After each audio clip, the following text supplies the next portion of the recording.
ပြန်ခါတော့ချိန်မီရေကစားကြဖို့ထွက်လာပြီ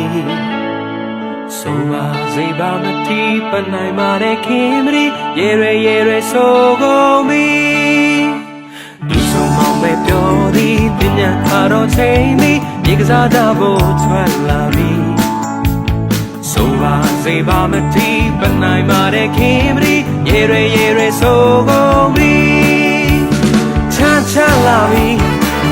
ပလာသည်စကားလေးတစ်ခုတော့မေးလိုက်ချင်သေးခဲနာမည်ချလာပြီပလာသည်စကားလေးတစ်ခုတော့မေးလိုက်